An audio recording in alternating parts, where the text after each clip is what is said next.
The tile floor was ice cold that night, but my wrist burned where her ring had cut my skin. "You're safe," my father promised, standing in the doorway without taking a step closer. I stared into my phone's dark screen and opened the recording app. If his words wouldn't protect me, the evidence would.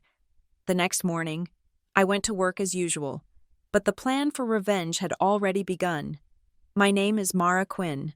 I am 32 years old, and I live in a house that doesn't belong to me, in a neighborhood called Royal Bridge, where the manicured lawns of Brighton Falls are kept perpetually green by an army of silent gardeners. The houses here are monuments to quiet wealth, with colonial facades and windows that are dark and empty, even in the middle of the day. Our house is the largest on the block, a testament to the success of Northgate Meridian, the company my father built from nothing. It is a house of polished surfaces and deep, suffocating carpets, a place where every sound is absorbed and every secret is buried under the weight of its own opulence. That night, after the door to my bedroom clicked shut, the sound was as final as a gavel. My father, Conrad, had stood on the threshold, his face a mask of strained sincerity. "You're safe," he had said, the words hanging in the air like smoke. He didn't step inside. He never stepped inside. He left Lila, my stepmother, standing in the hallway, her silhouette framed by the dim light. I could see the curve of her smile even after the door closed. A ghost image burned into my vision. She waited a moment, letting the silence stretch, letting his promise curdle in the air between us. Then she stepped into my room. She moved with a liquid grace that was at odds with the hardness in her eyes. The air shifted, growing heavy with the scent of her perfume, something expensive and floral, a scent I now associated with dread. She didn't raise her voice. She never did. That was her art. "Did you hear your father, Mara?" she asked, her voice a low, smooth murmur. "You're safe. He wants you to be safe. We all do." She glided closer to the bed where I sat frozen. I kept my eyes on the rich fabric of my comforter, tracing the stitched patterns with my gaze, anything to avoid looking at her. Her hand, cool and heavy, landed on my wrist. The platinum of her wedding band and the sharp facets of the diamond on her finger pressed into my skin. It wasn't a violent grab. It was a gesture of ownership, of absolute control. "But safety requires understanding," she continued, her thumb stroking the back of my hand in a grotesque parody of affection. "It requires cooperation, and you have been so uncooperative lately." Her grip tightened incrementally. The diamond, a 2-carat symbol of her union with my father, became a point of focused, searing pain. I flinched, a small, involuntary jerk. Her smile widened. "There, you see? You understand." She held my wrist for a moment longer, the pressure unwavering. A silent lesson. The skin beneath her ring grew hot, then numb. It was a familiar sensation. Finally, she released me, the sudden absence of pressure leaving my skin screaming. She smoothed the sleeve of her silk blouse and turned to leave. "Sleep well," she whispered from the doorway, a final, chilling benediction, before pulling the door almost completely shut, leaving only a dark sliver. I didn't move. I listened to the soft tread of her footsteps fade down the hallway, a sound I had learned to count like a prisoner counting the seconds between a guard's patrols. Only when the house fell completely silent did I let out the breath I hadn't realized I was holding. My wrist throbbed with a dull, rhythmic ache. I lifted my hand into the sliver of light from the hall. A thin, angry red line encircled my wrist, deepest where the diamond had pressed. It looked like a brand. My hand trembled, not from fear anymore, but from a cold, quiet rage that was beginning to crystallize deep inside me, slowly, deliberately. I reached for my phone on the nightstand. My fingers felt clumsy, thick. I slid the phone under my pillow, the cool glass a shock against my palm. I navigated to the voice memo app by touch alone, my thumb finding the familiar icon. I pressed the red button. A small, silent counter began to tick upward on the screen. logging the oppressive silence of the room. I hadn't caught her words tonight, but it didn't matter. The act itself was a rehearsal, a promise to myself. From now on, her whispers, her threats, her carefully worded lessons, they would all become data, immutable, archived. I lay there for an hour, maybe more, listening to the house breathe around me. Eventually, the need to move, to do something, became unbearable. I slipped out of bed, my feet silent on the thick rug. I avoided the creaky floorboard by the door and moved down the darkened hallway to the kitchen. The room was sterile, gleaming under the cold, blue-white light of the smart refrigerator's display. It smelled faintly of bleach, the chemical scent of erasure. Lila had probably wiped down the counters before bed, eradicating any trace of the day. My reflection stared back at me from the polished black granite of the island, a pale, hollow-eyed stranger. My face was a blur, but the exhaustion was sharp and clear. My eyes, wide and sleepless, seemed to be the only part of me with any life. I leaned on the cold stone, the chill seeping into my palms, grounding me. For too long, I had lived in the fog of her control, navigating the delicate balance of my father's denial and her calculated cruelty. His plea was always the same. Don't make things difficult, Mara. Think of the family. Think of the company. They were one and the same. Northgate Meridian was our family, and our family was a brand, a pristine, philanthropic, untouchable brand, and I was a potential liability, a smudge on the perfect portrait. But his promise tonight, "You're safe," had been different. It wasn't just a dismissal. It was a lie spoken directly to a truth he had just witnessed. He had seen my face as Lila cornered me in the upstairs library. He had heard the shift in her tone, and he had chosen to walk away, to close the door and declare the problem solved. That lie was the final crack in a foundation that had been crumbling for years. My gaze drifted to my wrist. The red line was already beginning to deepen into the ugly purple blue of a fresh bruise. I grabbed my phone from my pocket. In the sterile light of the kitchen, I opened the camera app.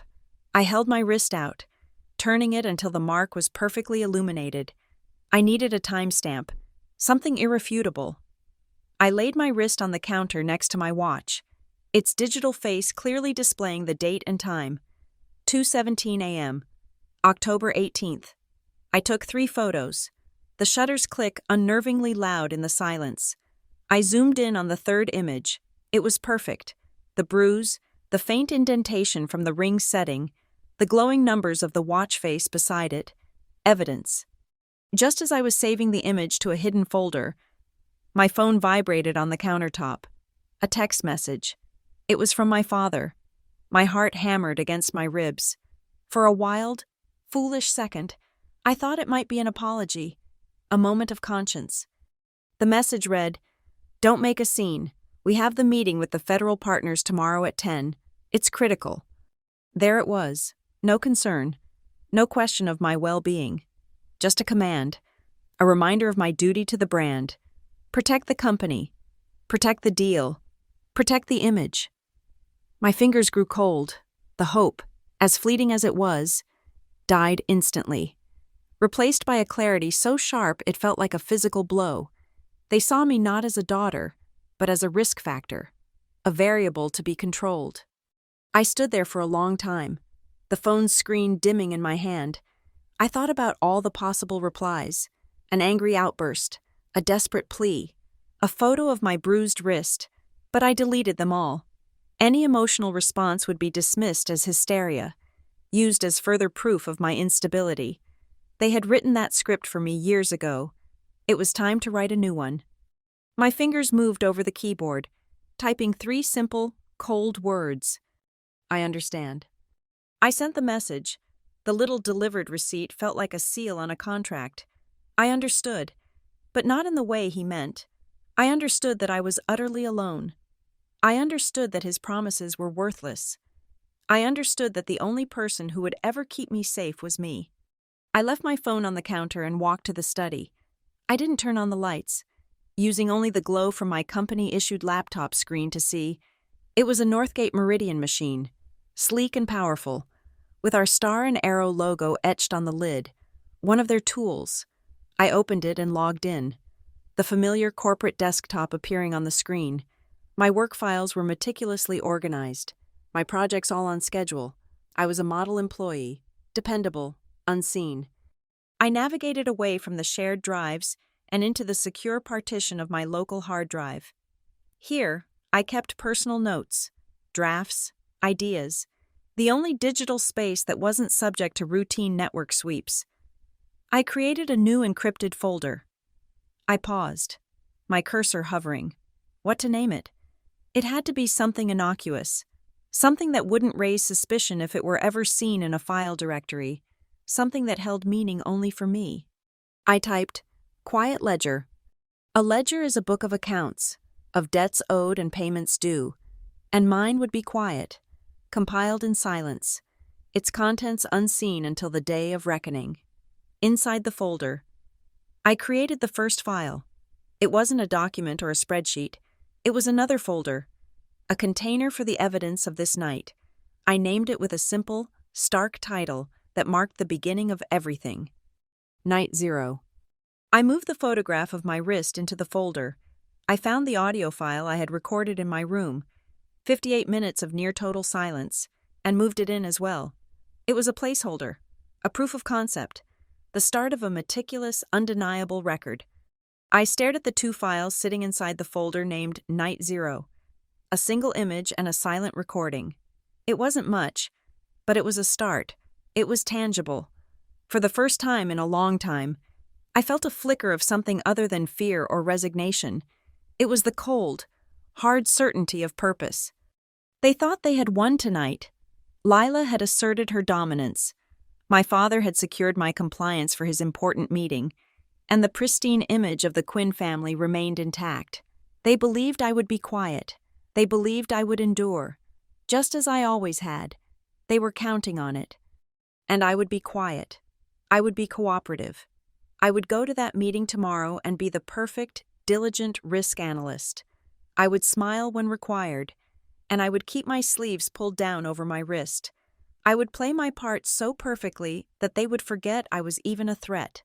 I would let them build their success higher and higher on a foundation of my silence. And then, at the precise moment they felt most secure, when they were standing at the very pinnacle of their achievement, I would kick the legs out from under it all. I would let my quiet ledger do the talking. I would let everything explode.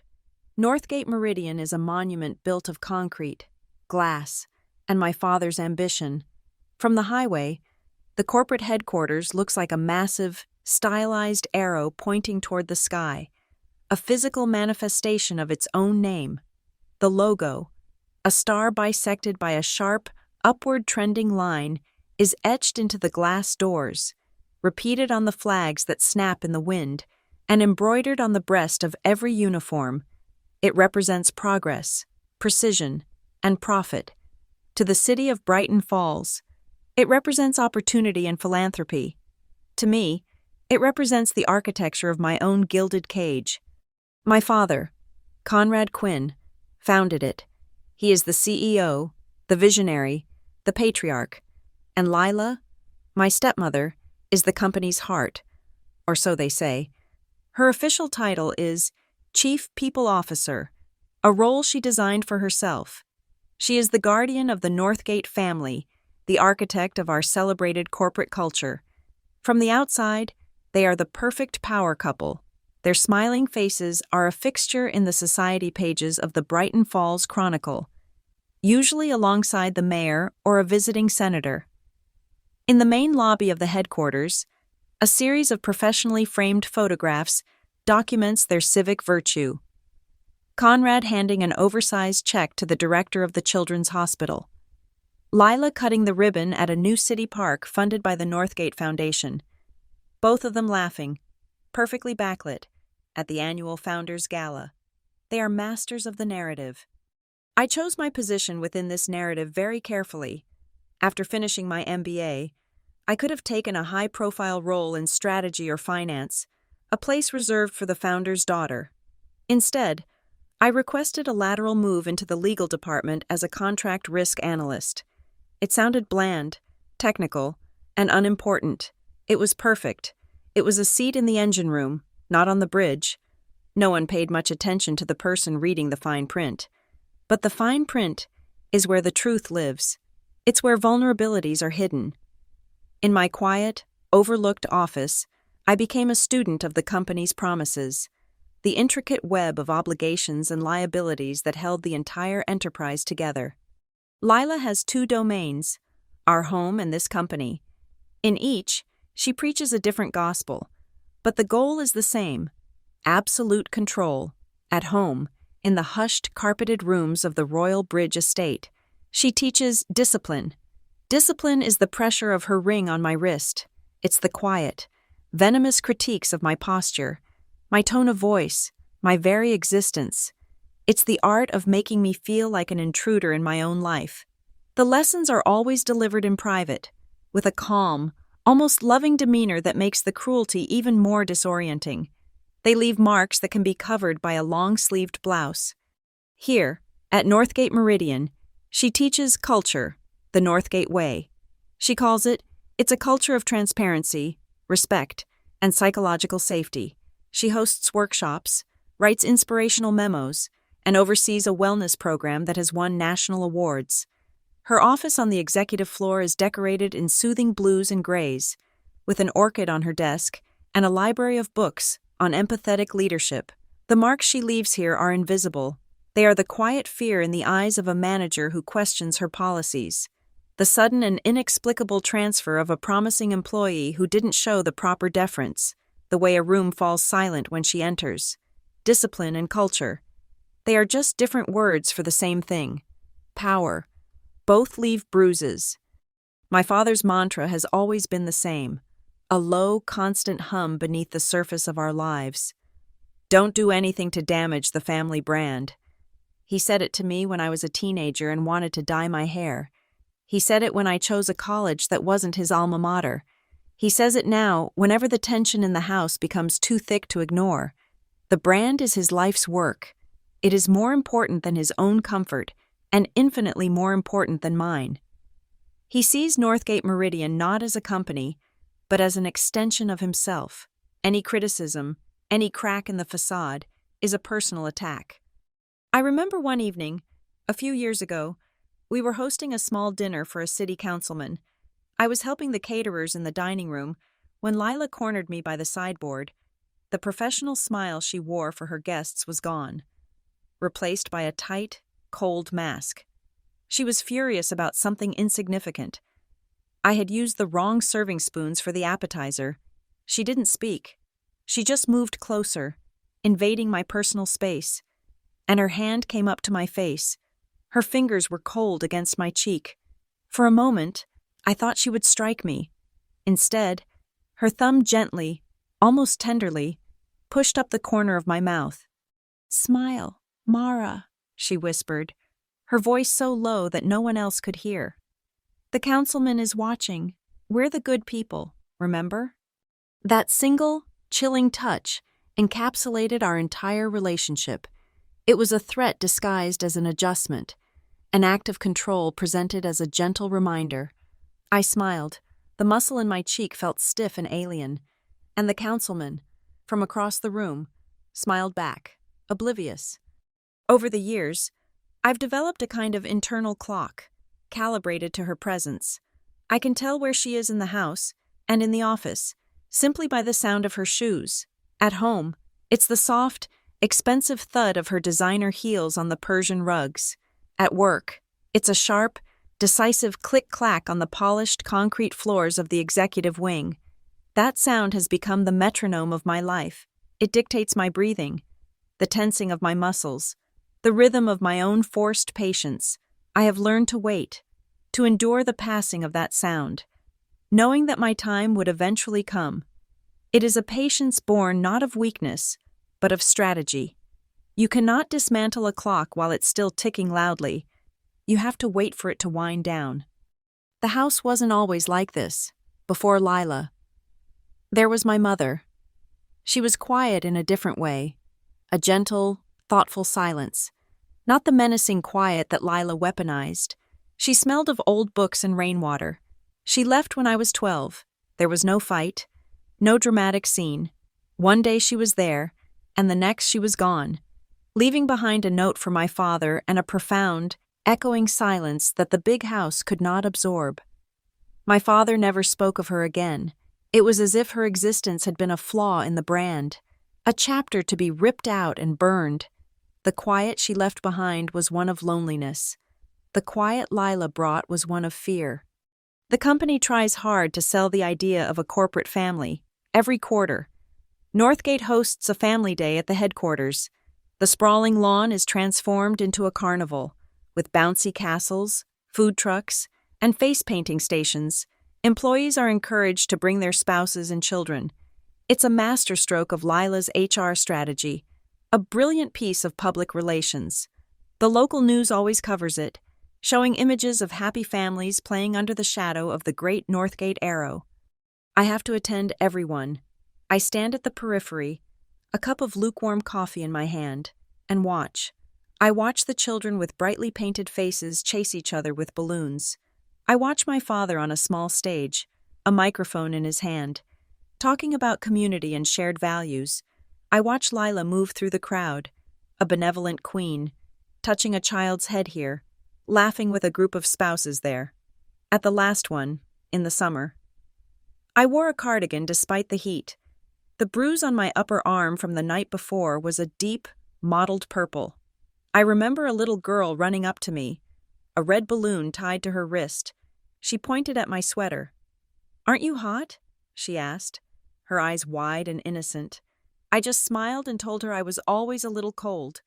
I kept my hands in my pockets, my sleeves pulled down tight. That was the day I fully understood.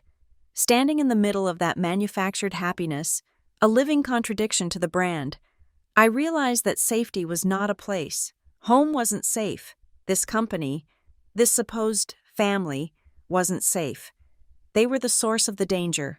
Safety, for me, would have to be something else. It wouldn't be a person or a location. It would be a system, a process. It would be found in the dense, unambiguous language of a federal contract, in the precise, unblinking record of a keycard log, in the metadata of a digital photograph. It would be built from the very rules they created to protect themselves and their perfect, polished world. They had built their empire on contracts and regulations, on a foundation of unassailable procedure, and I, the quiet analyst in the corner, was the one who knew that foundation better than anyone. My home was a battlefield, but the law, the process, the quiet ledger of facts, that would be my sanctuary, and my weapon. The conference room on the 40th floor was a glass box in the sky, designed to project an image of absolute transparency. Floor-to-ceiling windows offered a panoramic view of Brighton Falls, a city that looked orderly and serene from this height. The long obsidian table reflected the gray, overcast sky like a dark mirror. At the head of the table sat my father, Conrad, the Sun King in his court. The executive team was arranged along the sides, and at the far end, directly in my line of sight, sat Lila. She offered me a small, encouraging smile as I set up my laptop. It was a performer's smile, meant for the audience, and it made the skin on the back of my neck prickle. My project was called Sentinel Route. For 6 months, I had worked in obscurity, analyzing shipping data, federal transport regulations, and logistical vulnerabilities. The result was a dynamic routing protocol that would not only save Northgate Meridian millions, but would also exceed the stringent security requirements of our new 9-figure federal logistics contract. It was my best work, clean, efficient, and undeniable. "Good morning," I began, my voice steady and clear, echoing slightly in the quiet room. The Sentinel Route Protocol is designed to mitigate risk across 17 distinct threat vectors, while increasing delivery efficiency by a projected 9%. I clicked through the slides. Data, charts, and carefully worded analyses filled the screen. I laid out the logic, the financial models, The implementation strategy. I was in my element. The world reduced to a set of solvable problems. I could feel the room's attention, the grudging respect from the VPs of operations and finance. I was not Conrad Quinn's daughter in this room. I was a competent analyst with a watertight proposal. For a fleeting 20 minutes, I felt powerful.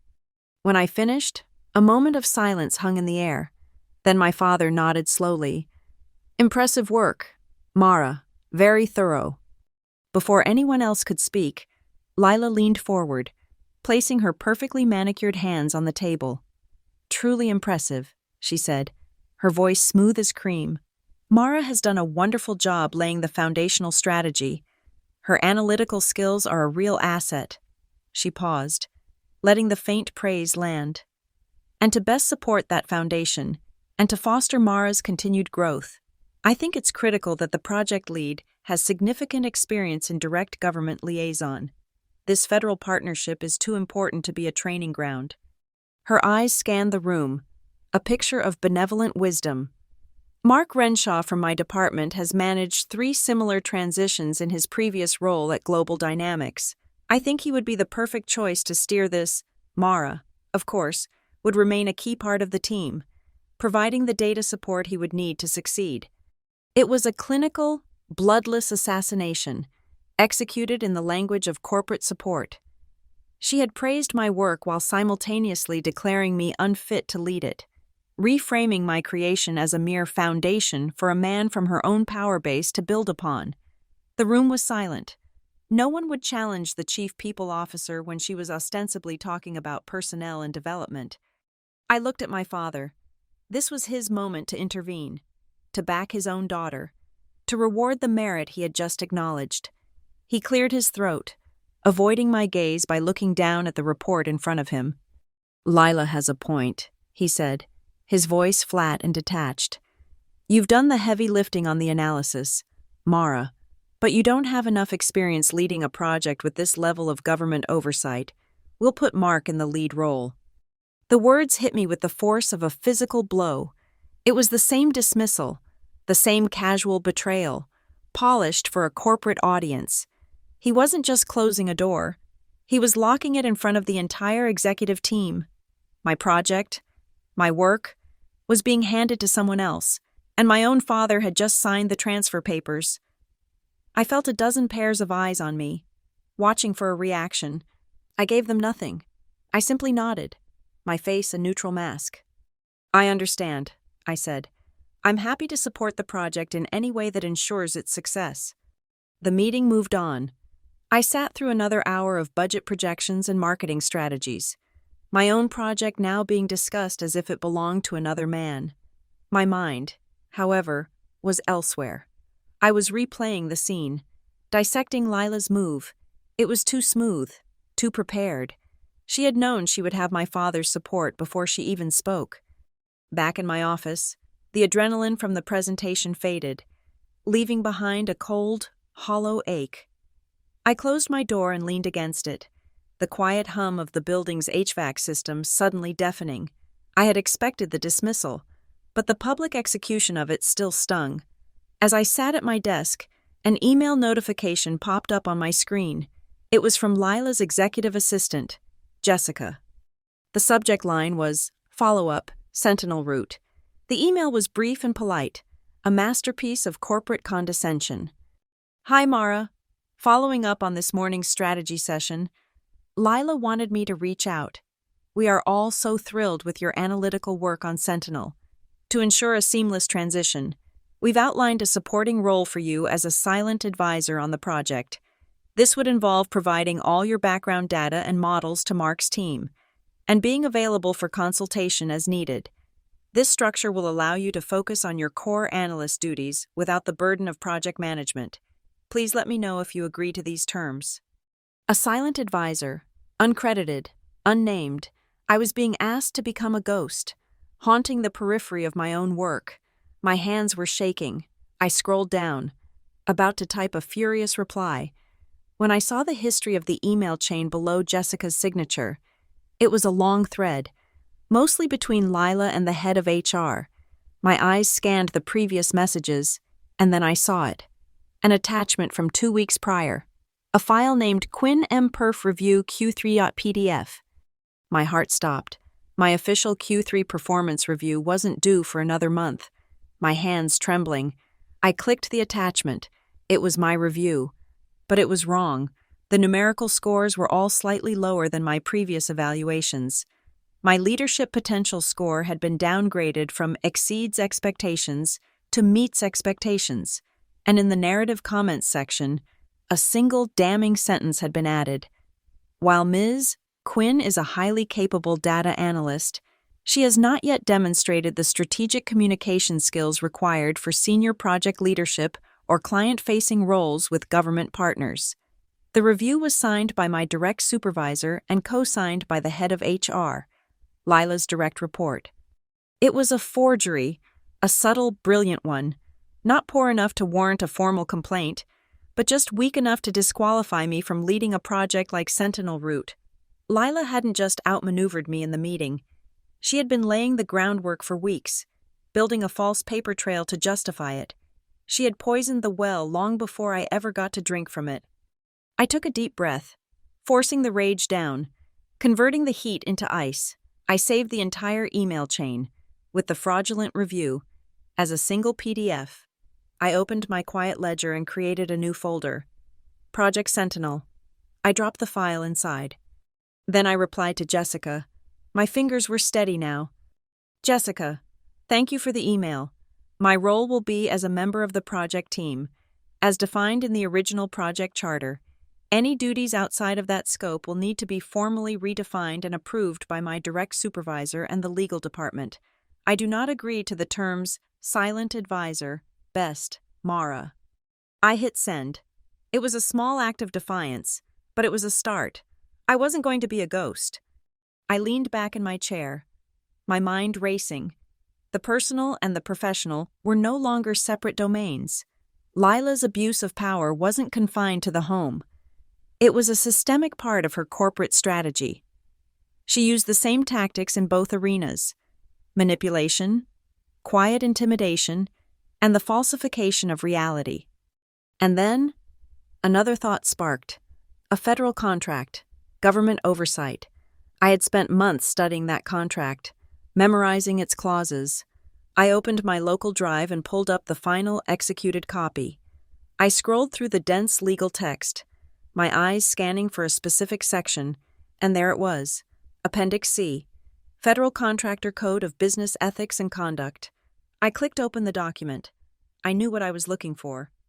Clause 12, Duty to Report. I read the words, and the air left my lungs. Contractor and its senior leadership are required to maintain the highest standards of personal and professional conduct. Any credible evidence of criminal conduct, including acts of violence, threats, or intimidation, by a senior executive with access to sensitive project data or personnel files, must be reported to the Federal Compliance Officer. Failure to report, or any attempt to conceal such conduct, may be considered a material breach of this contract. This includes conduct occurring outside the workplace, such as domestic violence, that could reasonably be perceived to create a security risk or a conflict of interest. The words practically glowed on the screen. Domestic violence could reasonably be perceived to create a security risk. Lila, as Chief People Officer, had ultimate access to the personnel files of every employee working on this federal project. She was a senior executive, and she was violent. It all clicked into place, the pieces of two separate puzzles forming a single, horrifying, and beautiful picture. My father's obsession with the brand, Lila's corporate power plays, the secret violence in our home, and this contract, this 9-figure lifeline for the company. They weren't separate issues. They were all tied together by this single, overlooked clause. Lila's abuse wasn't just a family secret anymore. It was a multi-million-dollar liability. It was a material breach of contract waiting to happen. They thought they were playing two different games, one in the boardroom, one in the halls of our home. They didn't realize it was all the same board, and I was the only one who could see all the pieces. My mind was clear now, the path forward illuminated by the cold, hard light of legal text. I needed more than a photograph and a silent audio file. I needed a pattern. I needed irrefutable proof, logged and time-stamped by their own systems. I opened my email client again. I drafted a new message, this time to the head of corporate security. I was formal, professional, invoking my official capacity. Subject: Risk Assessment Request. Executive Floor Access Logs. John. Pursuant to my duties as a contract risk analyst under Project Sentinel, reference FedCon NM77A, I require access to the building's keycard entry and exit logs for the 40th floor for the period of October 1st to the present. This is for a routine audit to ensure compliance with the physical security protocols outlined in Appendix D of the federal contract. Please provide the raw data by end of day tomorrow. Thank you. Mara Quinn, Contract Risk Analyst. I read the email twice. It was perfect. It was a request I was fully authorized to make. It was my job. I attached a copy of the relevant protocol from the contract, highlighting the section that gave me oversight. I took a deep, steadying breath, and I hit send. The war had begun, and they had no idea they were even on a battlefield. The email from corporate security arrived the next morning at 9:15 a.m. It was a sterile, automated notification containing a link to a password-protected zip file. No commentary, no questions, just data, delivered as requested. My request had been so deeply buried in corporate jargon and contractual obligation that it was treated as what it appeared to be, a routine audit. That was the beauty of the system. It had no capacity for suspicion, only for process. I transferred the file to an encrypted external drive, leaving no trace on the Northgate network, and began my work. The zip file contained two items: a raw CSV file of the keycard logs and a folder of low-resolution, silent video files from the hallway cameras, organized by date. The third item I needed, the ambient audio, was not standard. I had specifically requested the raw, uncompressed security footage, knowing that even muted cameras often capture a low-level audio feed that is simply stripped out during compression. My gamble had paid off. The audio tracks were there, faint and filled with the ambient hum of the house, but present. My first task was the keycard log. It was a massive spreadsheet, thousands of lines of data logging every door opened by every employee in the entire headquarters. I filtered the data. Employee ID 04, Lila Quinn. Date range, October 1st to October 18th. Location, second floor residential wing.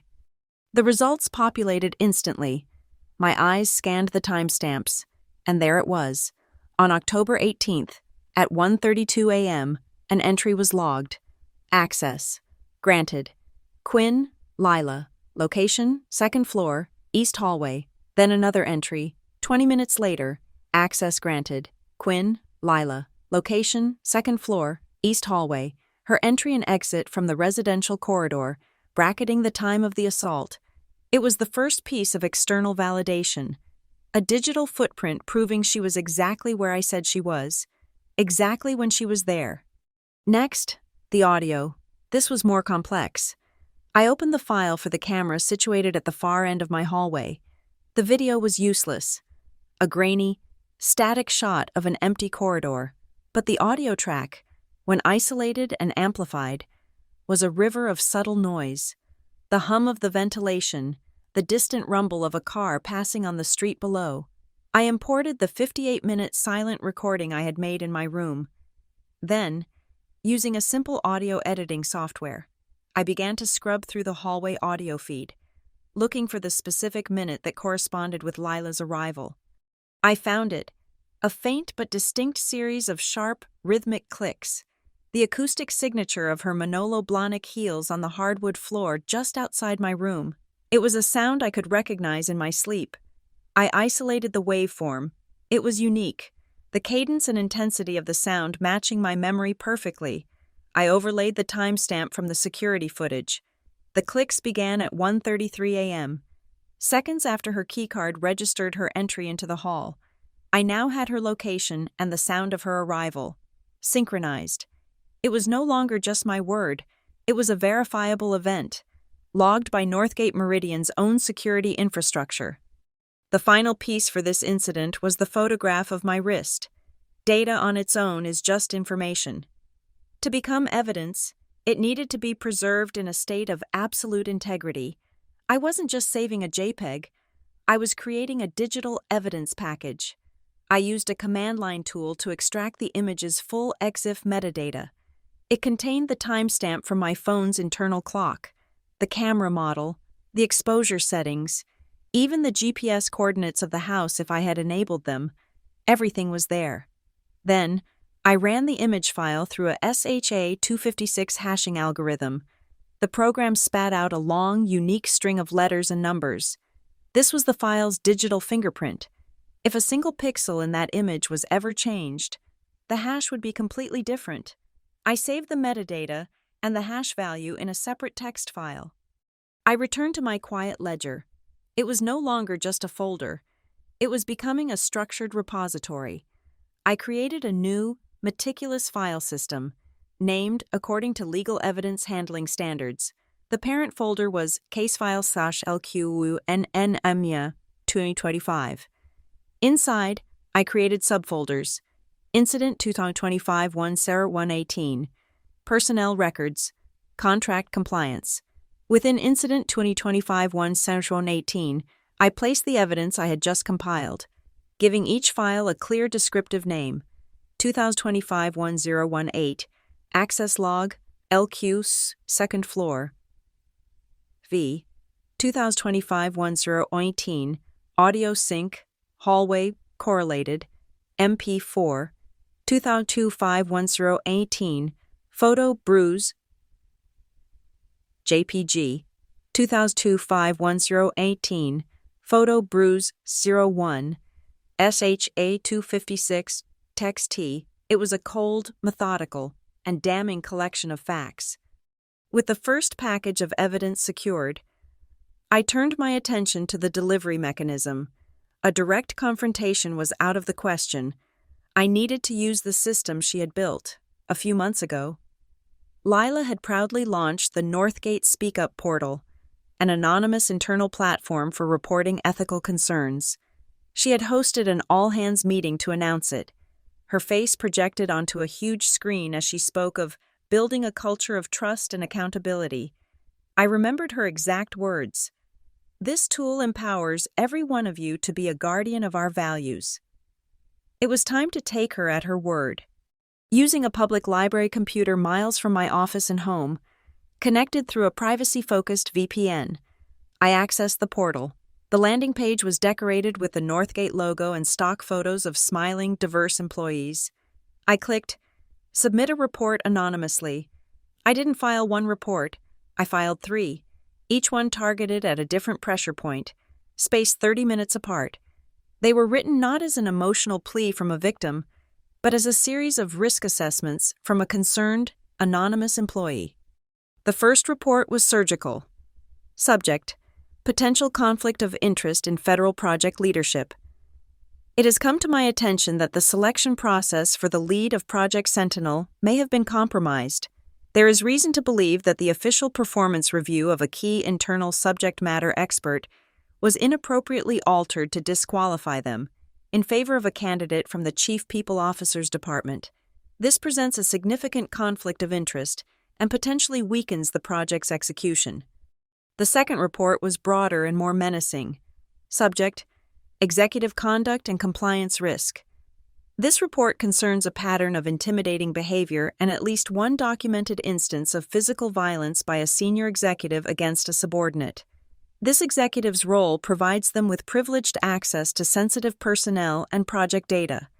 This behavior represents a violation of the company's code of conduct and may constitute a security risk under the terms of our federal contracts, specifically Appendix C, Clause 12. The third report was aimed directly at my father. Subject: Urgent reputational and contractual risk. This is a time-sensitive alert regarding credible information about senior executive misconduct.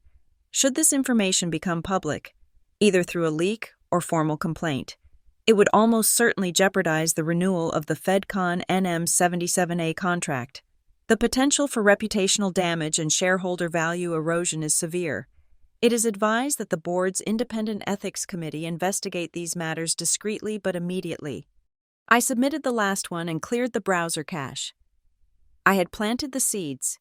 I had laid out the threats to the three things they valued most: Lila's power, the company's legal standing, and my father's reputation. Now, I had to wait for the system to react. But waiting was not enough.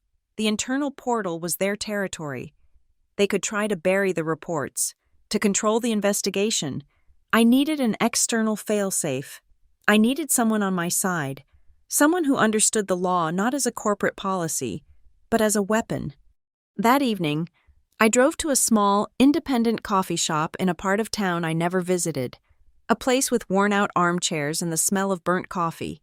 It was anonymous, forgettable. Using their public Wi-Fi and a new, encrypted email address, I wrote one final message. It was to a woman named Anya Sharma, a partner at a boutique law firm that specialized in employment law and whistleblower protection. I had found her after weeks of research. She was known for being aggressive, meticulous, and utterly discreet. Subject: Confidential Inquiry, Whistleblower Protection. Dear Ms. Sharma, I am a senior analyst at a major federal contractor. I have compiled documented evidence of executive misconduct, including the falsification of corporate records, violations of our company's code of conduct, and potential breaches of our federal contract's ethics clauses. This misconduct also involves a pattern of severe workplace harassment and physical intimidation. I require legal counsel regarding my rights as a whistleblower and to discuss a strategy for disclosure. I am available to meet at your earliest convenience. Sincerely, a concerned employee. I read the message one last time. It was concise, professional, and gave nothing away that could identify me. I hit send. The message disappeared into the ether, a silent declaration that this was no longer just a family matter. I had escalated the fight beyond the walls of Northgate Meridian. I had knocked on a door that they would not be able to close. The main auditorium was bathed in a bright, artificial daylight that bleached all the color from the room. 200 employees were seated in neat rows, a captive audience for Lila's latest masterpiece, the Creating a Safe Workplace workshop. Giant white vinyl banners flanked the stage, bearing the Northgate Meridian logo and slogans printed in a friendly, rounded font. Speak up, we'll listen. And, our culture is our shield. The air was thick with the smell of fresh coffee and corporate sincerity. Lila stood at the podium, a vision in a crisp white pantsuit, looking every bit the benevolent leader. Psychological safety, she was saying, her voice resonating with practiced empathy, isn't just a buzzword, it's a promise. It's the foundation upon which we build trust, innovation, and excellence. It means knowing you can bring your whole self to work without fear of reprisal or humiliation. I sat in the back, a ghost in the machine, observing the performance. From this distance, she was just a figure on a stage, her words a smooth, polished stream of HR-approved platitudes. But I knew the truth behind the promise. I could still feel the phantom pressure of her ring on my wrist. The presentation clicked to the 5th slide. A stock photograph filled the massive screen behind her. A close-up of 2 hands, one clasped firmly over the other in a gesture of support. But my mind saw a different image. It saw her hand, the diamond winking under the light, closing around my wrist. My own hand, resting on my lap, began to tremble. A small, violent tremor I couldn't control. I quickly clenched it into a fist, digging my fingernails into my palm. The sharp, grounding pain was a welcome distraction. The image on the screen was a lie, and the truth was a fist hidden under a table. As Lila continued to speak about constructive conflict resolution, my phone vibrated in my pocket, a silent, urgent buzz. I slid it out under the table, shielding the screen with my hand. It was an email from the internal ethics portal, a system-generated notification. Your report 734A has been received and reviewed by the Ethics Committee. A confidential meeting is requested to discuss the matter further. Please respond with your availability. My breath caught in my throat. It was working. The anonymous reports. The seeds of chaos I had planted in her own system had taken root. They were being taken seriously. A cold, electric thrill shot through me, steadying my trembling hand. They wanted to meet. They were listening. Safety is also about resilience. Lila's voice boomed from the speakers, pulling me back to the room. It's about overcoming challenges, both professional and personal, and knowing that your Northgate family is here to support you. Her eyes, magnified on the giant screens, scanned the audience. For a terrifying second, I thought they locked with mine. A warm, predatory smile spread across her face. We actually have a wonderful example of that resilience right here in our audience today. Someone who has been a part of the Northgate family for years, who has shown incredible strength in her own journey. Mara Quinn, could you come up, please? A spotlight swung from the stage and landed on me. The sudden glare was blinding. 200 heads turned in my direction. The room fell silent, the air thick with anticipation. This was a power play of breathtaking cruelty. She was putting me on the spot, in front of the entire company, forcing me to perform. She was calling my bluff, daring me to disrupt her perfectly curated event. She expected me to demur, or to come up and offer a sanitized, tearful story that would reinforce her narrative of a caring, supportive company. For a moment, I was paralyzed. My heart hammered against my ribs. Flee! My instincts screamed. But the email on my phone was a silent reminder. The committee was waiting. The system was in motion. Fleeing now would be an admission of guilt, of weakness. I had to see this through. Slowly, I stood up. My legs felt unsteady, but I forced them to move. I walked down the aisle, the single spotlight following me, every step feeling like a mile. The faces I passed were a blur of curiosity and pity. I kept my eyes fixed on Lila, who was beaming at me, her smile a mask of pure triumph. She met me at the steps to the stage and took my hand, her grip surprisingly strong. "Thank you for being so brave, Mara," she whispered, for my ears only, her voice laced with venom. She led me to the center of the stage, to the podium. The microphone was a cold, heavy object in my hand. I looked out at the sea of faces, the bright lights making it impossible to see anyone clearly. It was just me and the oppressive weight of their expectation. "Mara," Lila said, her voice dripping with sympathy. "We'd be honored if you would share a little bit of your story, a personal story of recovery, of finding safety when you felt you had none." She wanted a performance. I would give her one. I took a deep breath, the air conditioning chilling my lungs. I didn't look at Lila. I looked out into the darkness beyond the lights. "Thank you, Lila," I began. My voice amplified, filling the auditorium. It sounded strange to my own ears, calmer than I felt. A few nights ago, someone I trusted made me a promise. They stood in a doorway and said two simple words, "You're safe." I paused. The silence in the room was absolute. I could feel Lila stiffen beside me. This was not the story she had expected. "It was a beautiful promise," I continued, my voice low and even. "It's the kind of promise everyone in this room wants to believe in, the kind of promise a family is built on, the kind of promise a company's culture is built on. But the thing about a promise is that it's only as strong as the person who makes it. It's only as real as the actions that back it up. A promise without action is just an empty room, a closed door." I let the words hang in the air. I didn't mention a fight, a bruise, a ring. I didn't need to. I was talking about the core of the lie. "True safety isn't a promise someone gives you," I said, my voice gaining strength. "It's a structure you build. It's a system of accountability. It's the courage to create a record, to document the truth, even when you're told not to make a scene." I glanced briefly at Lila. Her smile was frozen on her face, a brittle, cracking facade. And it's the understanding that a safe culture isn't something that's hung up on a banner.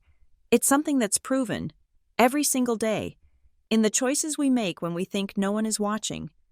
I placed the microphone back in its stand. Thank you, I said softly. I walked off the stage, not looking back. A smattering of confused applause broke the silence. I didn't return to my seat. I walked straight out the back doors of the auditorium and into the empty hallway, my heart pounding a furious, triumphant rhythm. The summons came at 3 o'clock that afternoon, an email from HR, terse and formal, requesting my presence for an urgent performance management discussion. The executioner was sharpening her axe. The HR conference room was small and windowless, a beige box designed for uncomfortable conversations. Lila was already there, sitting at one side of the small table. She wasn't smiling anymore. Her face was a mask of cold fury. In front of her was a single sheet of paper, a formal written warning. She didn't waste time with pleasantries. Your behavior this morning was unacceptable. Mara, it was insubordinate, disruptive, and undermined the entire purpose of the workshop. I sat down opposite her, my bag on the chair beside me. I said nothing. You took a stage I gave you in good faith and turned it into a platform for your own cryptic, passive-aggressive nonsense, she hissed, her voice a low, controlled whisper. This company has given you everything. Your father has given you everything. And this is how you repay us? With cheap theatrics? She slid the paper across the table. This is an official warning. One more stunt like that, one more instance of this uncooperative attitude, and your employment will be terminated for cause. I picked up the paper. My name was at the top, under the section titled, Reason for Disciplinary Action. 2 words were typed. Uncooperative attitude. I read them aloud, my voice flat. Uncooperative attitude. I placed the warning back on the table. Then, I reached into my bag and took out a small, black USB flash drive. It was nondescript, generic. I placed it on the table with a soft click, right next to the warning letter. The 2 objects sat side by side, her accusation and my truth. Lila stared at the flash drive as if it were a scorpion. What is that? She demanded. That, I said, my voice perfectly calm, is a copy of the keycard access log for the 2nd floor of the residential wing for the night of October 18th. It shows you entering the hallway at 1:32 a.m. It also contains the correlated, time-stamped audio extraction from the hallway security camera, which captures the sound of your arrival at my bedroom door seconds later. It's a very cooperative piece of evidence. The color drained from Lila's face. Her lips, usually set in a confident smile or a contemptuous sneer, pressed into a thin, white line. The mask had not just fallen, it had shattered. For the first time, I saw real, undiluted fear in her eyes. She stared at me, her mind clearly racing, cycling through threats, denials, and strategies, but she had none. I had moved the fight to a battlefield where her weapons were useless. This wasn't about emotion or plausible deniability anymore. It was about data. She reached for the intercom on the table. Get Conrad in here. Now. A moment later, the door behind me opened, but no one came in. I didn't turn around. I kept my eyes locked on Lila. Her gaze, however, shifted, looking past me, toward the wall. It was a wall I had never paid attention to before, but now I realized it was different from the others.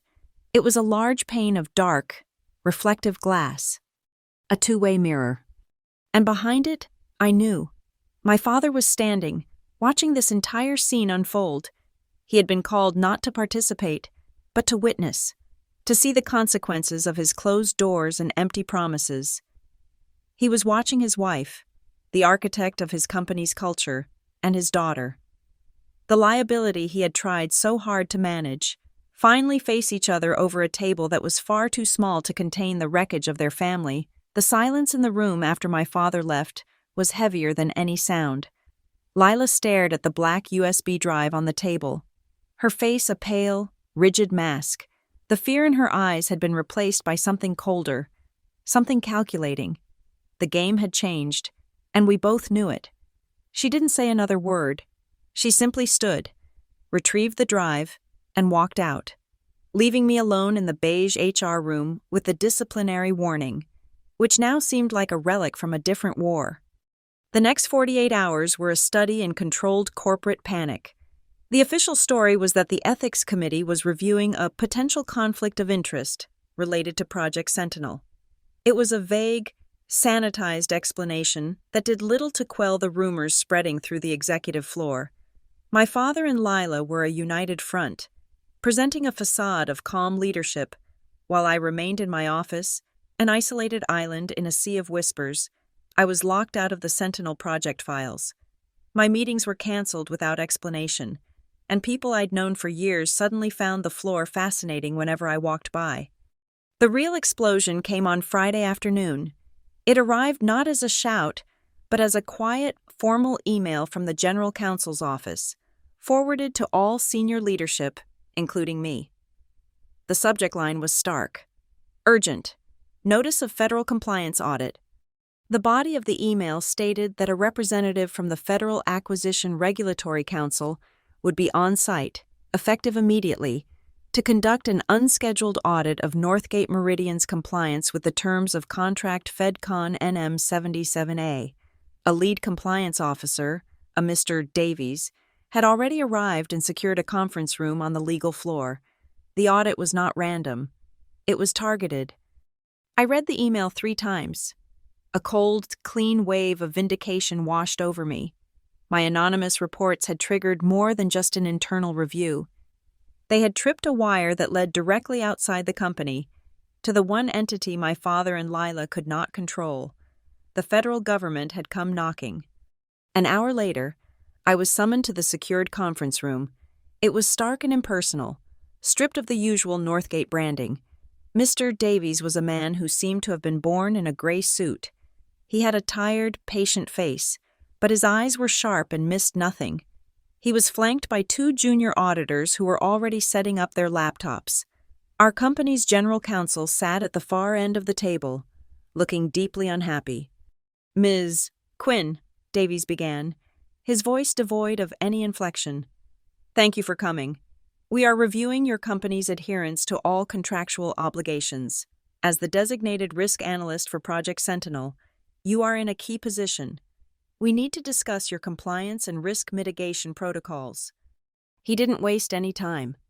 "I want to draw your attention specifically to Appendix C, Clause 12 of the contract, the duty to report clause. Are you familiar with it?" "Yes, I am," I said, my voice steady. "Can you tell me what processes Northgate Meridian has in place to ensure compliance with this specific clause, particularly as it relates to the conduct of senior leadership?" This was it. He was giving me the opening. I met his gaze and didn't blink. "Our company has a code of conduct and an anonymous reporting portal. However, in my capacity as a risk analyst, I have been compiling a preliminary dossier on potential, unaddressed compliance vulnerabilities related to this very clause." The general counsel stiffened. Davies simply nodded. "Do you have this dossier available?" "I do," I said. I reached into my bag and produced a new USB drive, identical to the one I had given Lila. This one, however, contained the entirety of my quiet ledger. Every piece of evidence, every file, organized, hashed, and annotated. I had prepared it for this exact moment. "This contains my analysis," I said, placing it on the table.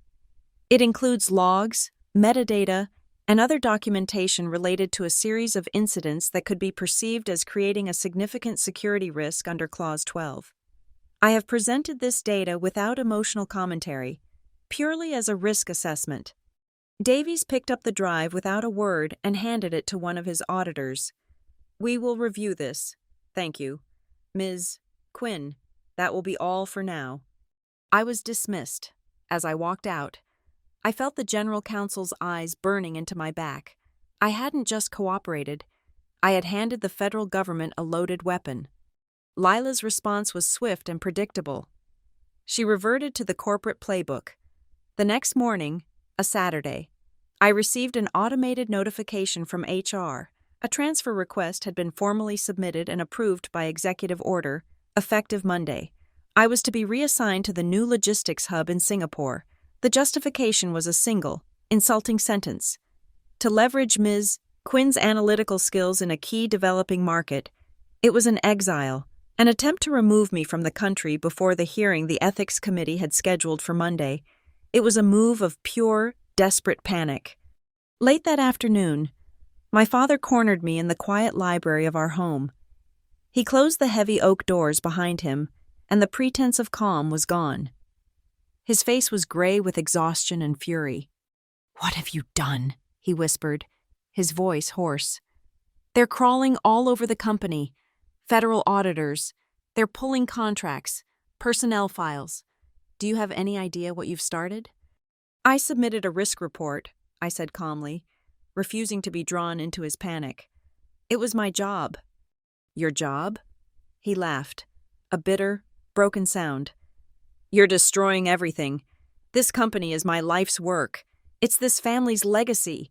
You are burning it to the ground out of spite." I looked at the man who had promised I was safe and then left me to the wolves. The self-pity in his eyes made my stomach turn. "You're wrong," I said, my voice as cold and hard as steel.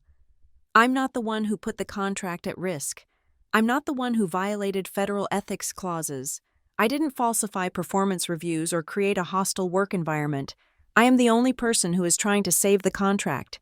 I'm protecting the company and the thousands of people who work there and do their jobs honestly every single day." He stared at me, speechless. The argument was so alien to him, so completely outside his worldview of brand management and damage control, that he couldn't process it. Before he could respond, my phone buzzed. It was a new email. I held it up so he could see. My lawyer, Anya Sharma, had sent a message directly to Northgate's general counsel, CCing the entire board of directors and my father. The subject was, "Formal notice of prohibited retaliatory action against a protected whistleblower." The body was a dense block of legalese, citing specific federal and state statutes. It explicitly mentioned the sudden and punitive transfer order to Singapore as a clear act of retaliation against a known whistleblower, an act that carried severe civil and criminal penalties. It concluded by stating that any further attempts to intimidate, transfer, or terminate my employment would result in immediate legal action. My father read the screen, his face collapsing. I had built a fortress of process and law around myself, and he was standing on the outside. He sank into a leather chair, defeated. "They've scheduled a formal hearing, Monday morning." "I know," I said. "It will be videotaped." He looked up at me, his eyes pleading. "Mara, please, we can still fix this. We can handle it internally." "You had your chance to handle it internally," I said, turning to leave. "You closed the door." That night, I didn't sleep at home. I stayed at a small, anonymous hotel near the airport. On Sunday, I spent 4 hours at a copy center, printing every email, every document, every screenshot in the quiet ledger. Then I went to my bank. I placed the thick stack of papers into a large manila envelope and slid it into the cold, metal drawer of a safe deposit box. I now had a physical, off-site backup, a dead man's switch in case anything happened to me or my digital files. I returned to the house late Sunday night. It was quiet, a tomb. I assumed Conrad and Lila were with the lawyers. Preparing for the morning, I was in my room, laying out the severe navy blue suit I planned to wear to my own execution, or my coronation, when the doorbell rang. The chime echoed through the silent house. It was almost 11 o'clock. My heart leaped into my throat. I crept to the front window and peered through the curtains. The porch light cast a bright, sterile glow on the front steps. No one was there. No car was idling at the curb. My hand shaking, I opened the front door. The night air was cool and damp. The porch was empty, except for a single, plain white envelope lying on the doormat. It had no name, no address. I picked it up. It was thin, light. I carried it inside, locked the door, and leaned against it, my heart hammering. I tore it open. It wasn't a letter. It was a photograph, a grainy, long-lens shot of me, asleep in my hotel room the night before. The photograph was cheap, printed on flimsy photo paper, the kind you get from a 1-hour kiosk. The image was grainy, taken from a distance, the colors slightly washed out under a dim light. It was me, in the hotel room bed, one arm thrown over my head, mouth slightly open. The image was angled from the window, a voyeur's perspective. It was a profound, intimate violation, a snapshot of my unconsciousness turned into a weapon. Flipped over, the back was blank except for 2 words, written in a heavy, deliberate black marker. The ink had bled slightly into the paper. Be silent. For a full minute, I didn't move. The fear that coiled in my stomach was a cold, physical thing. It wasn't the hot, panicked fear of an animal. It was the icy, paralyzing dread of a target. They hadn't just threatened me. They had shown me they could reach me anywhere. They had watched me sleep. Then, the ice cracked, and rage, pure and clean, flooded through me. This wasn't just an act of intimidation, it was an act of profound stupidity. They had taken a covert war and created a piece of physical evidence. They had made a mistake. I left the photo on the hall table and went straight to the study. Our home security system was state-of-the-art, another of my father's obsessions with control and image. I brought up the interface on the desktop computer, my fingers flying across the keyboard. I navigated to the event logs, found the doorbell chime at 10:52 p.m., and opened the corresponding video file from the front porch camera. The footage was crisp, high definition. A figure stood in the pool of light from the porch lamp, head down, the brim of a baseball cap obscuring their face. They were wearing a dark, nondescript jacket. They bent down, placed the envelope on the mat, pressed the doorbell, and then walked away quickly, never looking up. Amateurs. I scrubbed back and forth, zooming in. The figure turned slightly as they reached the steps, and for a fraction of a second, the logo on the sleeve of their jacket became clear under the light, the familiar star and arrow of Northgate Meridian. My blood ran cold. This wasn't a hired thug. This was one of our own. I replayed the clip, watching the person's walk, the way they held their shoulders. There was something familiar about it. I ran the clip through a simple frame-by-frame analysis, and I saw it. A flash of a face as they turned to leave the driveway. It was Kevin, one of the junior drivers from the corporate car service, a quiet, nervous kid who sometimes drove me to the airport. They had used a company employee to deliver a threat to my home. The sheer arrogance of it was staggering, and their arrogance was about to become my ammunition. I opened my company laptop. As a risk analyst, I had oversight privileges for certain corporate resource platforms, ostensibly to audit for misuse and inefficiency. One of those platforms was the NMGO app, the booking and GPS tracking system for the entire corporate fleet. It was a goldmine of data, and I knew Lila and my father would never imagine I'd think to look there. I logged in, my credentials granting me administrative access. I brought up the vehicle assignment log for the evening. Car 7, a black Lincoln Navigator. Driver, Kevin Pask. I clicked his name and brought up his trip history for the last 12 hours. The data painted a story in stark, chronological detail. A trip at 8:15 p.m., picking up 2 lawyers from a downtown firm and dropping them at the Northgate headquarters. Another trip at 9:40 p.m., a single passenger, picked up from the lobby of the Grand Meridian Hotel, my hotel. The destination was listed as standby.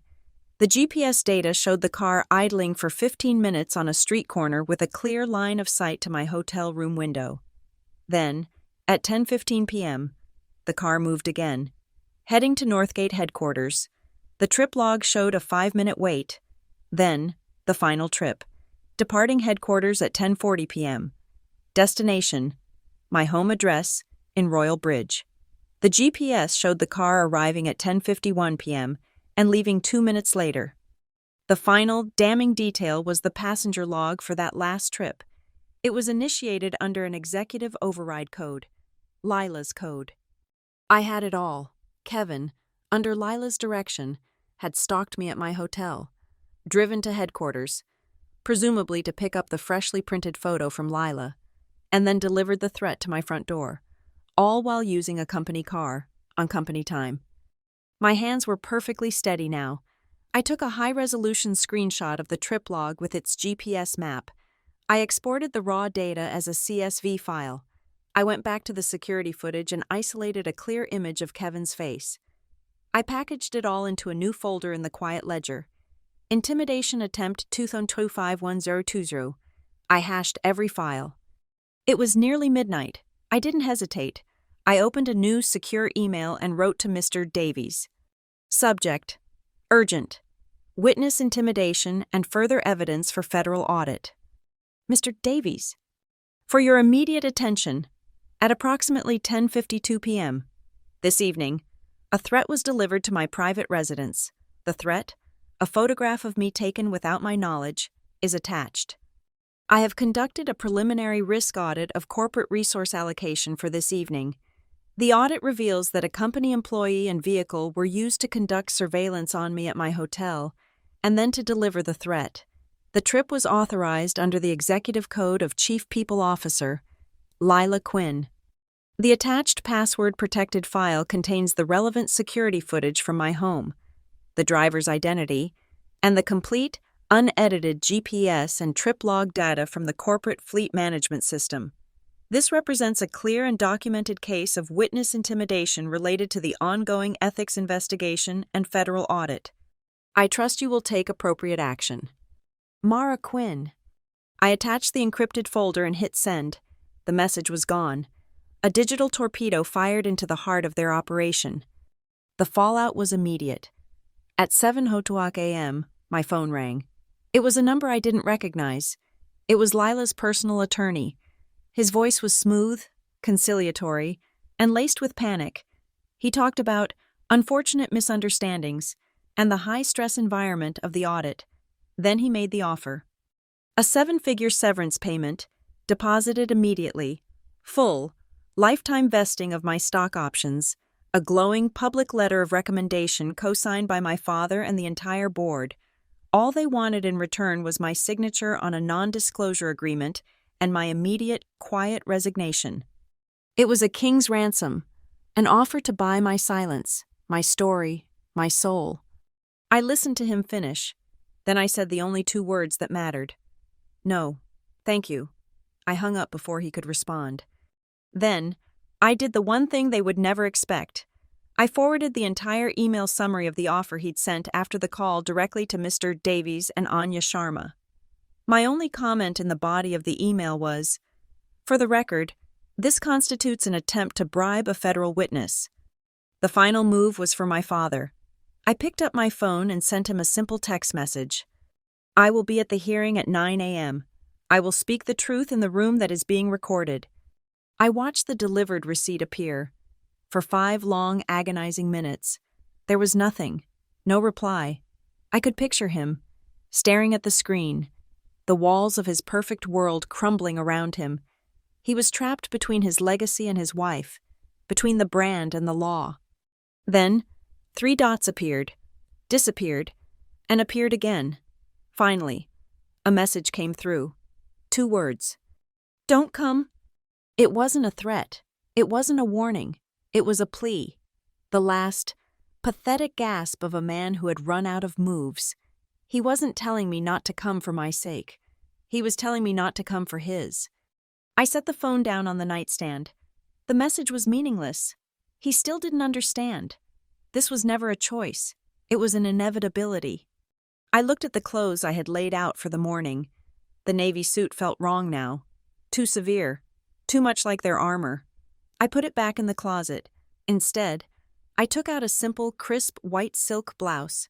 It was clean, stark, and honest. I walked over to my desk and picked up my personal, handheld audio recorder, a small silver device I used for taking notes. It was an object that belonged only to me, untethered to their network, their systems. I plugged the charging cable into its side. A small red light blinked on, a steady, rhythmic pulse in the quiet room. I placed the recorder on the nightstand, right next to the white blouse, my own record, my own truth. Ready for the morning, the clock on the conference room wall read 9:00 a.m. The heavy glass door clicked shut, sealing the room in an aquarium-like silence. We were on the 40th floor, in the heart of the Northgate Meridian headquarters. a room designed for high-stakes decisions. The long, polished table was a black mirror, reflecting the silver star and arrow logo etched into the glass wall behind the committee chair. The ethics committee consisted of 3 people, 2 independent board members and the head of the legal department. They sat opposite me, their faces impartial, their pens poised over fresh legal pads. They were the arbiters of the system. Lila sat 2 chairs down from me, a picture of composed indignation. Her posture was perfect, her hands folded neatly in front of her. She looked like the victim of a terrible misunderstanding. She did not look at me. The chair, a silver-haired woman named Eleanor Vance, began, "This is a formal hearing of the Northgate Meridian Ethics Committee. This session is being recorded on video. Ms. Quinn," she said, her eyes meeting mine. "We have reviewed the preliminary reports. We now ask you to present your case. Please proceed in chronological order. Present the facts as you have recorded them, without emotional conclusion or speculation." It was the perfect instruction. She had asked me to do the one thing I was most prepared for. "Thank you," I said, my voice steady. I connected my laptop to the room's main display. The first folder that appeared on the massive screen was the one that started it all. Incident 20251018. The events in question began in the early morning of October 18th, I stated. I opened the first file, an audio clip. This is an ambient audio extraction from the second-floor residential hallway security camera, time-stamped at 1:33 a.m. I clicked play. The sound of sharp, rhythmic clicks filled the silent room, the sound of expensive heels on a hardwood floor. Walking with purpose, the committee members listened, their expressions unreadable. Lila's jaw tightened almost imperceptibly.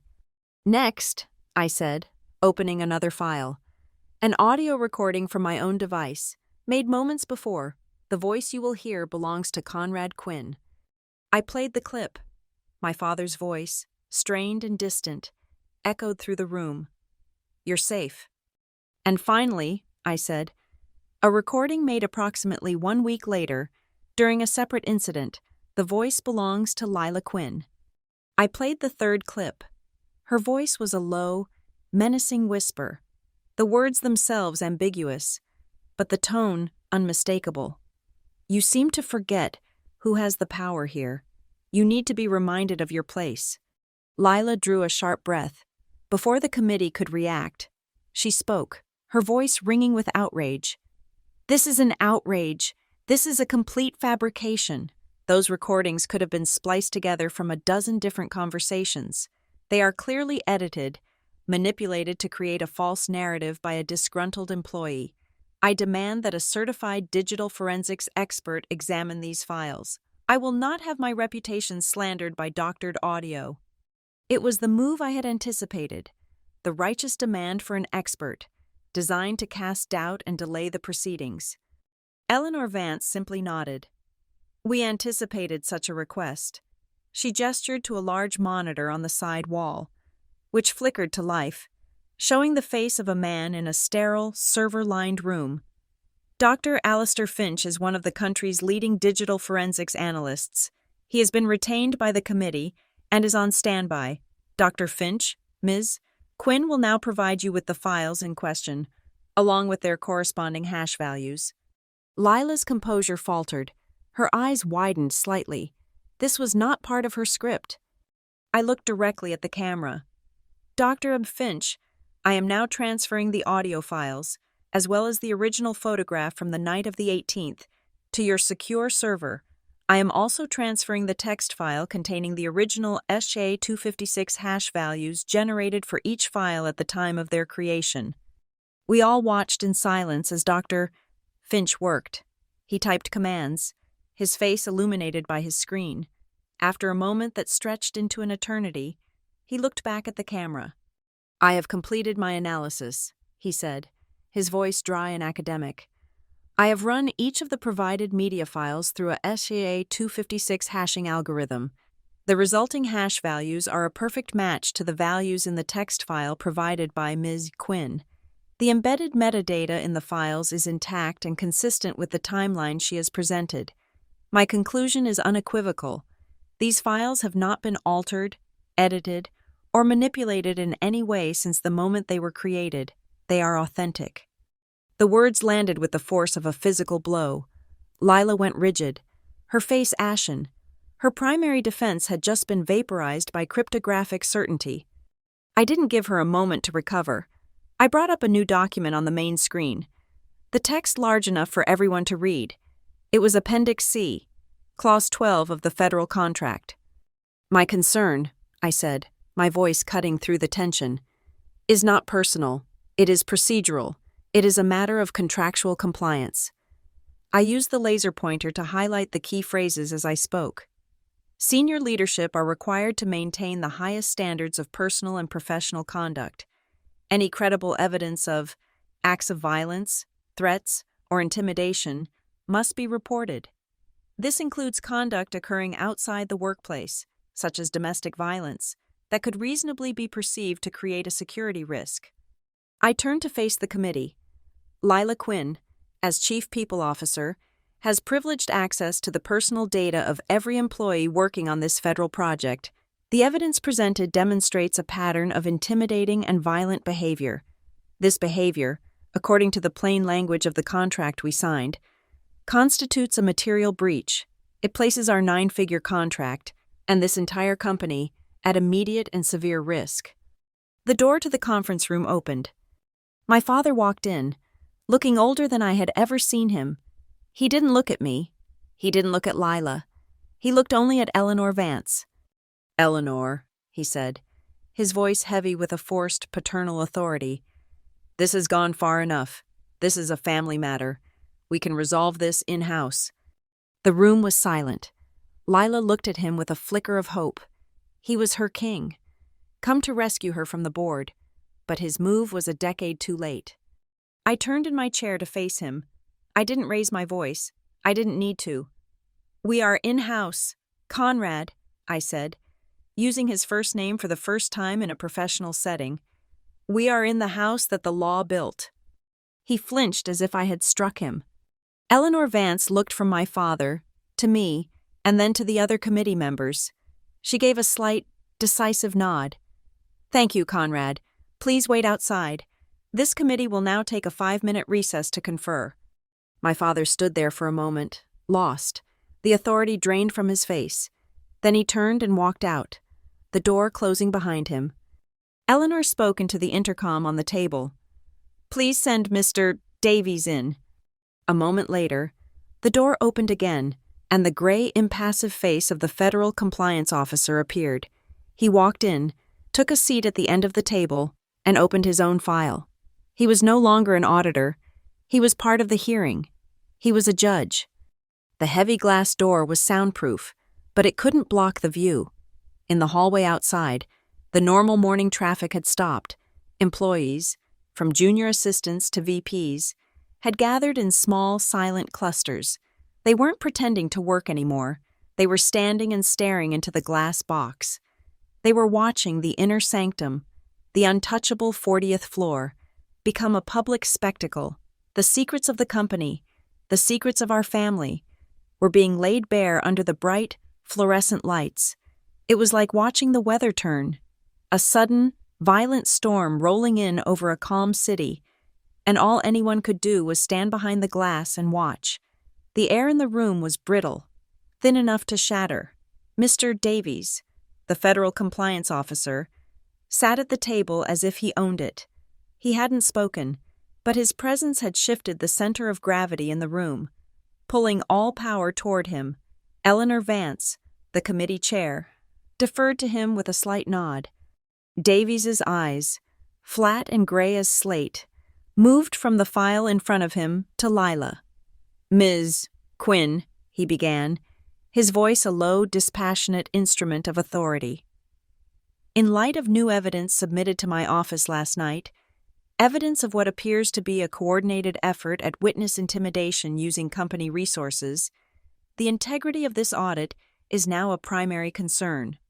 On the wall behind Eleanor, a small, discreet LED next to the camera, which had been off, suddenly blinked on, glowing a steady, vivid red. We were no longer just being recorded for the company's records. We were now on the federal record. Therefore, Davies continued, to ensure there is no further interference with this investigation or potential tampering with personnel or evidence, I am officially instructing Northgate Meridian to immediately freeze all executive functions and system access for the Chief People Officer, Lila Quinn, pending the outcome of our audit. It was a kill shot, delivered without a hint of malice. It was purely procedural. Lila stared at him, her mouth slightly agape. The color had drained from her face, leaving behind a waxy, artificial sheen. She looked like a mannequin. Davies then turned his gaze to the committee members. Let me be unequivocal. The evidence I have reviewed, which corroborates the testimony and data presented by Ms. Mara Quinn, suggests a pattern of behavior that puts Northgate Meridian in direct and material breach of Clause 12. If the company does not take immediate and decisive action to rectify this conflict and address the underlying conduct, we will have no choice but to recommend the immediate suspension of contract FedCon NM77A and a full review of all other federal partnerships. He had laid the bomb on the table. The contract, the lifeblood of the company, the entire foundation of my father's empire was now predicated on what happened in this room in the next 5 minutes. The door opened again, and my father stepped inside. He had clearly been summoned. A king called to witness the dismantling of his own kingdom. He didn't look at his wife. He didn't look at the committee. He looked at me. And in his eyes, I saw it all, the fury, the betrayal, the dawning horror. But beneath it all was a deep, tectonic crack, the shattering of a man caught between the woman he had chosen and the company he had built. He was being forced to choose between his family and his legacy, and he was realizing, in real time, that he could not save both. He stood there, paralyzed by the choice. Lila was his wife, his partner in building this facade of power, but the company was his soul. It was his name, etched in glass and steel, 40 stories high. While he hesitated, trapped in the wreckage of his own denial, I reached into my leather portfolio. I slid a single, crisp document across the polished black table. It stopped directly in front of Eleanor Vance. The letterhead was not from Northgate Meridian. It was from the private firm representing the independent members of the board of directors. Eleanor, I said, my voice cutting through the silence. The independent board members and I anticipated a potential leadership vacuum in the event of a compliance crisis. We prepared a contingency. She picked up the letter. The room was so quiet, I could hear the whisper of the paper against her fingertips. She read it, her eyebrows raising slightly. It was an offer, drafted and pre-signed by 2 of the 3 independent directors. An offer for me to assume the newly created, temporary role of interim chief compliance officer, with full authority to interface with the federal auditors and implement any necessary corrective actions to ensure the preservation of the contract. It was a parachute, a lifeboat, and a crown, all in one. Lila finally broke. She shot to her feet, the legs of her chair screeching against the floor. Her face was a mask of furious disbelief. "You see?" she shrieked, pointing a trembling finger at me. "You see what this is? It was never about a bruise. It was never about a contract. This was all a lie. A meticulous, vicious plan to steal my job, to steal my husband, to seize power in this company. She fabricated every single piece of it." Her voice was raw, ragged. It was the desperate, final gambit of a queen who had just been checkmated. I didn't respond to her. I didn't even look at her. I simply turned back to my laptop. "The final piece of evidence," I said calmly, "is the data log from last night's intimidation attempt." I clicked the mouse, the main screen flickered, and the image of the quiet ledger was replaced by the GPS tracking data from the NMGeo app. A map of Brighton Falls appeared, a red line tracing a car's journey. The trip details were displayed in a clean, undeniable table on the side. "This is the company-paid and company-tracked trip log for Northgate Vehicle 7 last night," I narrated, my voice cold and clinical. "You can see the car here, idling for 15 minutes with a direct line of sight to my room at the Grand Meridian Hotel. You can see it here, driving to headquarters, and here. I moved the cursor, and a small pin dropped on the map. Arriving at my home address at 10:51 p.m. And right here, I said, my voice dropping as I highlighted the final piece of data. Is the executive override code used to authorize the trip, an authorization code that belongs to only one person in this company, Lila Quinn. A silence descended on the room.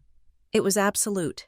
A vacuum that sucked all the air, all the sound, all the hope out of the air.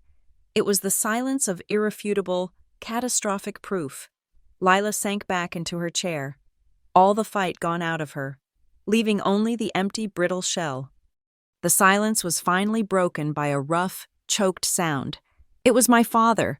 He had taken a step forward, his hand resting on the back of a chair to steady himself. He looked at Lila, and the crack in his eyes finally broke wide open. All the years of willful blindness, of convenient denial, of prioritizing the brand over the truth, had led him to this single, impossible moment. He had to make a choice, and he did. "Lila," he said, his voice a hoarse, gravelly whisper that was almost inaudible. "You're suspended, effective immediately."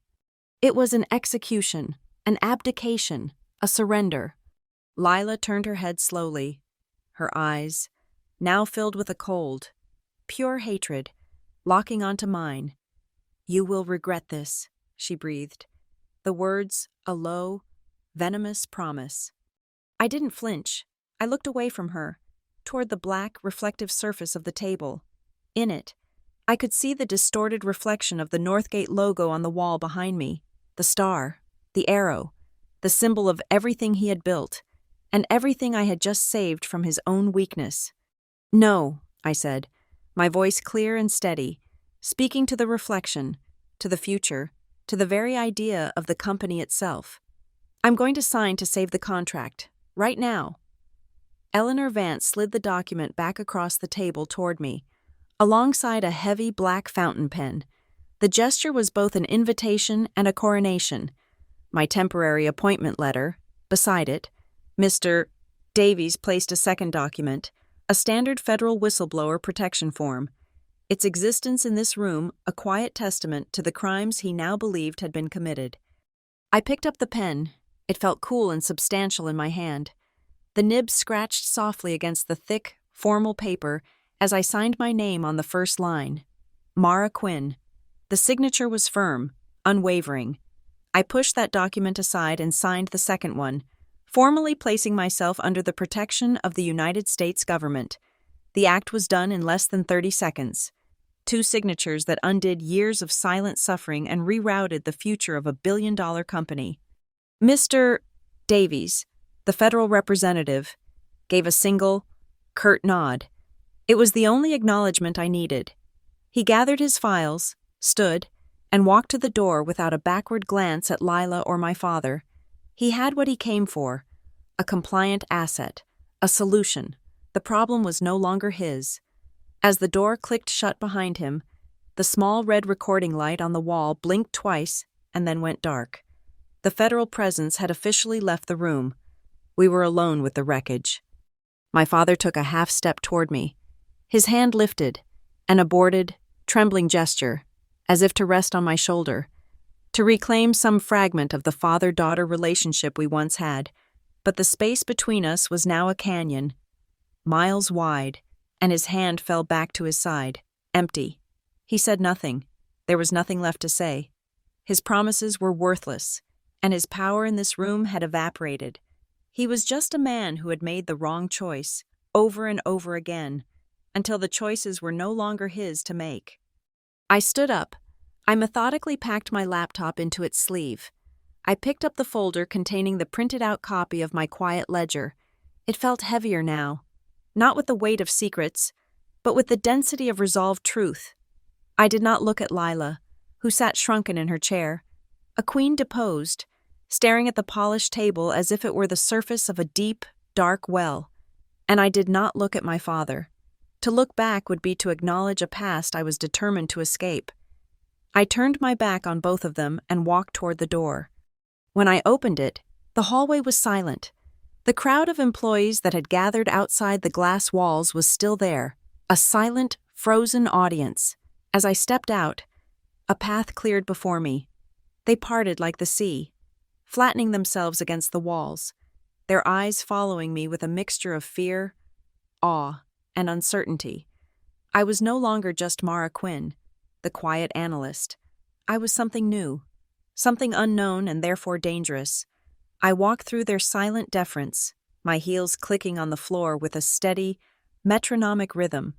It was the same sound Lila's shoes made, but it was my own now. I was the one setting the pace. As I reached the elevator bank, my phone vibrated in my hand. I glanced at the screen. It was an email, a secured message from Mr. Davies's office. The subject line was simple: Contract Fed Con NM 77A, Provisional Renewal. I opened it. The message was brief, its formal language a stark contrast to the violent emotions of the past hour. Contingent upon the full cooperation of the newly appointed Interim Chief Compliance Officer and the immediate implementation of the agreed-upon corrective actions, the Council has approved a provisional renewal of the contract, effective immediately. A formal review will follow in 90 days. It was done. I had not only survived, I had won. I had saved the company from them, from itself. I had protected the jobs of the very people now staring at my back in the hallway. I stopped and turned my gaze not to them, but to my phone's screen. I opened a new note, a message meant only for myself. My thumbs moved quickly across the glass. Safety is something you create, not something you're promised. I saved the note. It was the final entry, the closing line in a ledger that was no longer quiet. The elevator arrived with a soft chime, its doors sliding open. I stepped inside. As the polished steel doors began to close, I took one last look at the 40th floor. It was a world encased in glass, a monument to a hollow brand. My father stood motionless in the middle of the hallway, a solitary, broken figure.